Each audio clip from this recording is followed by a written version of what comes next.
ó ti ṣẹlẹ̀ o ẹ wá gbọ́ ìrántí pásítọ̀ akọgun rí sí Wasiu Alabi Pasuma ẹ̀yin èèyàn wa alàgbà yìí ní kí Pasuma lọ kún fàdúrà gidi gan o kí ló fẹ́ ṣẹlẹ̀ bàbá yìí láwọn rí breaking news lórí ọ̀rọ̀ Pasuma irú news wo ni ẹ̀yin èèyàn wa ó ti ṣẹlẹ̀ o bàbá yìí láwọn ti rí ìran sí àwọn celebrity kan sẹ́yìn oríṣiríṣi àwọn celebrity tó ń dárúkọ ẹ gbọ́nú fọ́nrán yìí kí làwọn sọ pé ó máa ṣẹlẹ̀ fún àwọn òṣèré lóríṣiríṣi táwọn ti sọ̀rọ̀ fún èyí tó gbégbésẹ̀ ẹnu wọn èyí tí ò gbégbésẹ̀ ẹnu wọn gbogbo ẹ̀ náà ni prophet yìí dárúkọ o gbogbo ẹ̀ ni wọ́n tú palẹ̀ o kí ni wọ́n ní ó fẹ́ ṣẹlẹ̀ sí Pasuma eléyìí lágbára o ẹ̀yin èèyàn wa ẹ̀yin olólùfẹ́ Pasuma ẹ wò ó bàbá yìí ní kí ìran yìí kó kan Pasuma lára kànmọ́kànmọ́ pé kì í ṣọ̀rọ̀ pé àwọn ń fẹ́ owó o àwọn ò béèrè kankan o pé kódà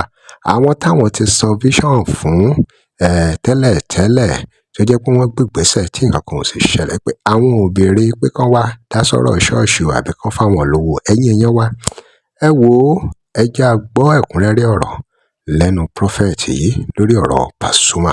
Mo rí ìrántí gbajúgbajà olórin kan. I see a vision to a very popular musician. Alhaji Alabi Pasuma. Kí ni déètì ni? 2nd November. 2025. It is Sunday. Today is Sunday, 2nd November 2025. Òní lọ́jọ́ ìsinmi ọjọ́ kejì oṣù kọkànlá ọdún 2025. Mo fẹ́ kẹ́ ẹ fi fọ́nrán yìí. I want you to use this video. Kẹ́ ẹ fi bá a ránṣẹ́ sí wọn. Please, you can send it to him. Ẹ bá You know him mi personally. tag wọn. You can tag him if you know him. Èmi ò ní kí àwọn èèyàn máa bú mi. I will not say people should not abuse me. Mi ò ní kán máa fèpè ránṣẹ́ sí mi. I didn't say they should not curse. Kò tuntun. It's not new. Tuntun. It's not new. Mo ní mẹ́sẹ̀gì yìí fún Alhaji Pasuma. This message for Alhaji.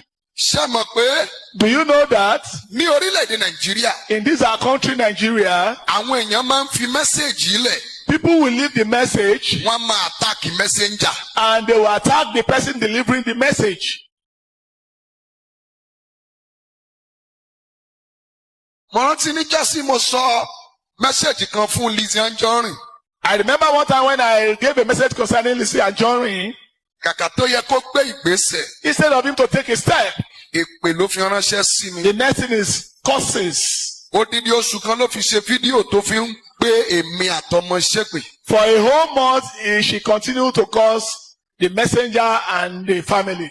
Wọ́n fi mẹ́sẹ̀gì lẹ̀, They left the message, wọ́n attack messenger then the messenger has been attacked títí ó fi ṣe ẹ̀sín àgbáyé. till he was globally embarrassed.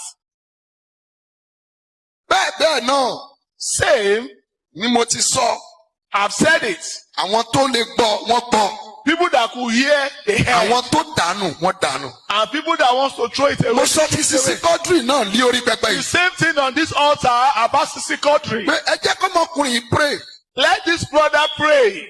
Àwọn èèyàn ò dáhùn. People did not. Kò sórúkọ tí wọ́n pè mí tán. There is no name they did not call me. Wọ́n There. ní doom prophet ni mí. Pé wòlíì Ó ti èṣù mọ́ ni mi wọ́n. lára. It is not new. Kò sórúkọ tẹ́ ẹ pè mí. There is no name you call me. Èyí tí mo sọ fún Tóyin Abraham The one I told Oyebam, Toyin Abraham, kò gbé mi ṣépè. she did not curse me. Ó gbé ìgbésẹ̀. She took a step. Wòlíì kí ni kí n ṣe? Prophet, what should I do? Ẹ lọ ṣe báyìí.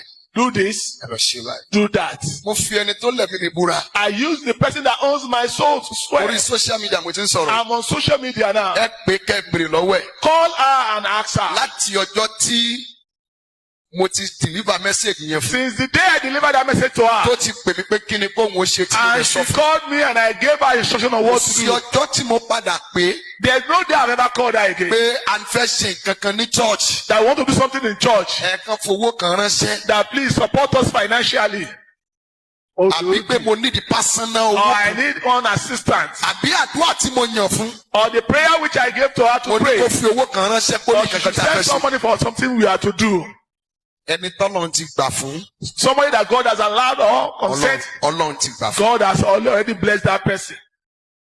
Ẹ jẹ́ kí mẹ́sẹ̀gì yóò dé ọ̀dọ̀ Alabi Pasuma. Let me get to Alhaji Alabi Pasuma. Tí ó bá dẹ̀ lẹ́nìbọ̀dì. And if there's anyone tí mẹ́sẹ̀gì yìí bá bí nínú. that is not happy with the message, mo fi Ọlọ́run bẹ̀ yín. I beg you, ẹ fi ọwọ́ wọ́nú. please, don't be angry. Ẹ má bínú. Don't be angry, please. Ẹ gbà bí mo ṣe sọ. Just accept it the way I will say it. Tẹ́ bá fẹ́ràn wọn. If you love him, ohun tẹ́ lè ṣe ni pé kẹ́ ẹ fàdúrà ràn wọ́n lọ́wọ́. what you can say is just to pray for him. Àwọn náà ní wòlíì tiwọn. He himself has his own prophet. Wọ́n láwọn tó ń pray fún wọn. He has his own affair. Wọ́n dẹ̀ láfa tiwọn náà. Likewise, all those that pray for him. Ṣùgbọ́n báyìí l'Olúwa wí. But thou says the Lord of hosts. Ohun tí mo rí sí Pasuma rí. Well, this is what I see to Pasuma. Mo rí àwọn èèyàn ń kí wọn. I see people greeting him, Wọ́n ń kí kú oríire. congratulating him. Àwọn èèyàn ń kí. People greeting, Wọ́n ń kí. greeting, Wọ́n ń kí kú oríire. congratulating him. Wọ́n ti ń kí. As they are greeting, Mo rí àwọn kan lùlù.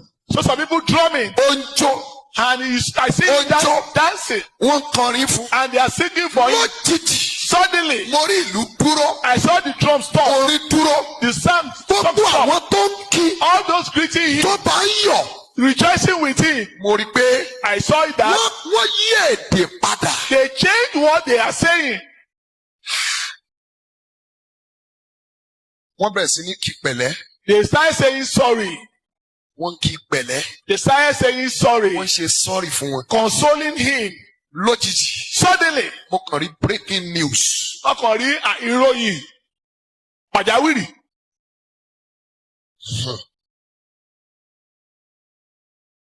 Mo fi Ọlọ́run bẹ̀ wọ́n. I beg him in the name of God, Kán lọ múra sí àdúrà. he should be more prayerful.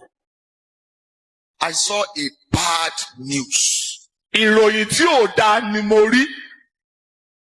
A bad news. Ìròyìn tí ò dáa Omi social media.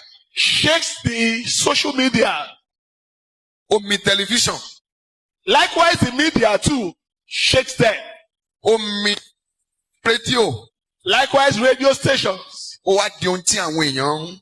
And it now So went viral globally.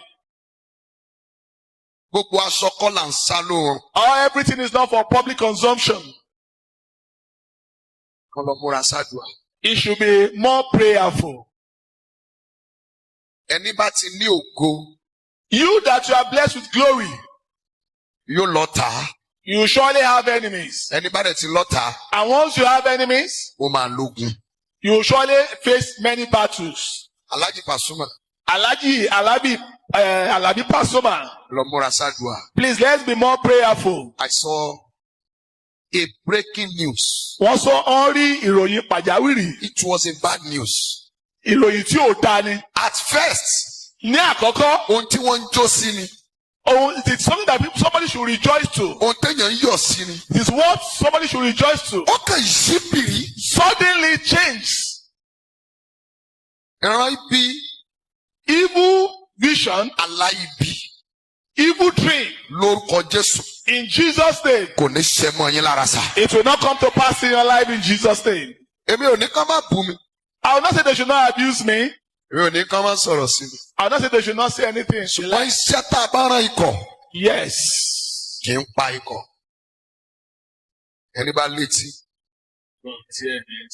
òun nìyẹn o ẹ̀yin èèyàn wa ẹ̀yin tẹ́ ẹ mọ̀ prọfẹ̀tì yìí dáadáa gẹ́gẹ́ bí wọ́n ṣe sọ ọ́ láwọn tí rí àwọn ìran kan sẹ́yìn tó sì wá sí ìmúṣẹ oríṣiríṣi àwọn òṣèré náà dárúkọ tó sì jẹ́ pé ìran wọn wá sí ìmúṣẹ nígbà tí wọ́n gbé ìgbésẹ̀ ṣé bó ṣe jẹ́ náà nìyẹn báwo lọ̀rọ̀ yìí ṣe rí lọ́dọ̀ yín kí lè ròyìn ẹ̀yin èèyàn wa ṣerú àwọn ìran báyìí ṣé èèyàn gbọ́dọ̀ dàánù àbí èèyàn gbọ́dọ̀ gbàgbọ́ kí lè ròyìn ẹ dá sí ẹ̀yin èèyàn wa ọ̀rọ̀ rẹ o ẹ drop comment and remember to like share follow thanks for watching I love you gbọ́dọ̀ ọjà fún ìpolówó ìjẹ́pọ̀ WhatsApp number page.